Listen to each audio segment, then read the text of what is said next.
So for a very short time, I'm going to say an infinitesimally short time after doing some research and being in Lisbon and then in the Algarve in Portugal, I had an idea to drive all over Portugal. And what I mean by drive was I went, oh, I think I'll get a car and I want to go all the way up to Porto, which is up the top, and I want to have a bit of a look because different people who had actually gone to Lisbon and gone to the Algarve and decided it wasn't the choice for them had actually ended up in Porto. And I thought, okay, I've come across enough YouTubers and, background and feedback and gone, okay, this could be, let's see, let's hope this might be the place that you go, okay, yeah.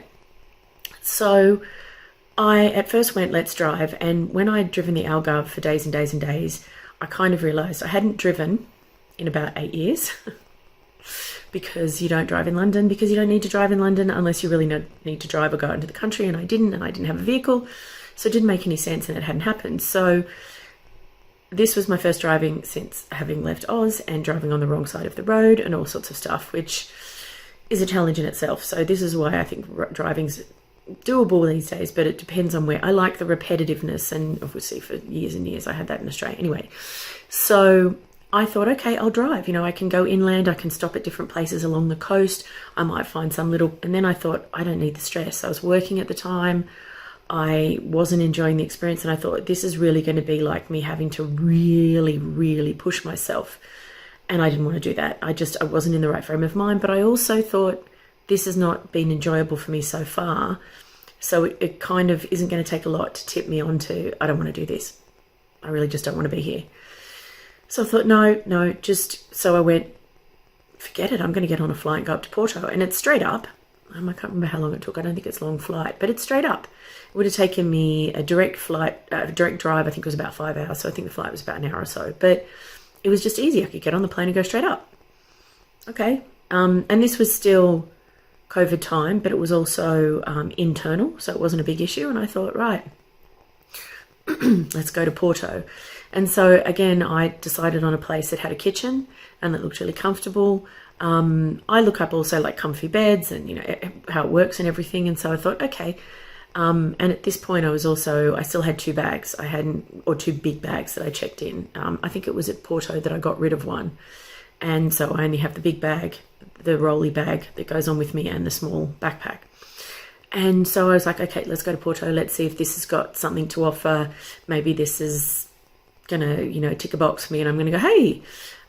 So I booked my accommodation in Porto. Now, Porto, the accommodation, I'm going to give a big thumbs up. It was lovely. It was really, really lovely. But to keep in mind a few things about it, when I looked at the outside of the building, I thought, holy mackerel, this looks like a rundown office. So it wasn't in a nice part of town again, or I don't think it was not a nice part of town, but it was more like shops. It's really hard because I don't know how Portugal's cities, towns, villages have really developed. And maybe they've developed in a way that I just go, I don't understand why this would be here. So it was, from the outside I went, oh my gosh, what have I done? Got there and it had a lift and it was really good, went up and it was beautiful. I think I did a review, so if I did, I'll include it. But the other thing was the lady was lovely. Now, ironically, midway through I worked out that she only spoke Portuguese because we were WhatsApping, and so she was Google translating my messages and putting them in English when she'd answered them. So, which was very sweet, but I did meet her at one point and she was really lovely, really friendly, really helpful.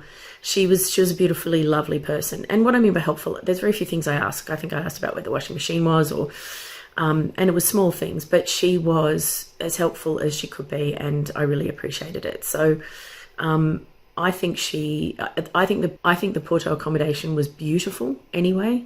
As you'll see, it was lovely. I slept really well in the darkness of the room because it got really dark and you could keep it cool. It was quiet. It was really functional in every single way. So I was really, really happy in the Porto one. In the accommodation. So here's the brief but impressive accommodation tour of my Porto accommodation.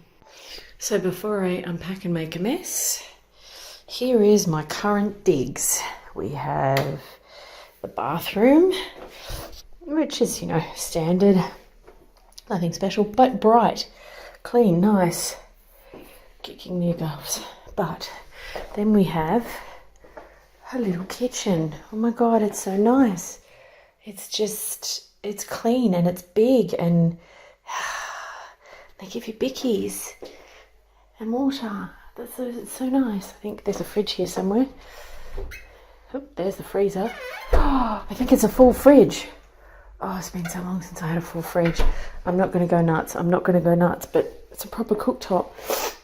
And I can probably, and it's a proper toaster and not a panini thingy. Anyway, the lounge room. Okay, so it does have my bag in it already. Sorry, and my bags, but there's the couch. And you know what? I'll take this off here and just give you a look, because it does have a nice kind of feel to it. Little room of its own, which is cool. That'll be where I do all my work this week. Before I go out, a bit of a lounge room and a bit of a nice bedroom. This for me is really good. So really looking forward to that shortly. Yeah, okay. So if you decide to book this accommodation, this is it. Signature Apartments, Santa Catarina.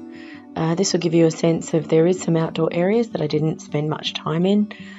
There is a small picture as well of the outdoor, which really doesn't give you a sense of the outdoor, but it does give you a sense of the apartments. And honestly, it is one of those places where it does look as beautiful as the pictures are showing you. The address is there as well, so if you do find yourself wanting to look it up and find out where it is in relation to other things, you'll be able to. So as I say in the review, better than a 10. The property was brilliant. I'm glad I actually put in which room I stayed in case you want to ask for it.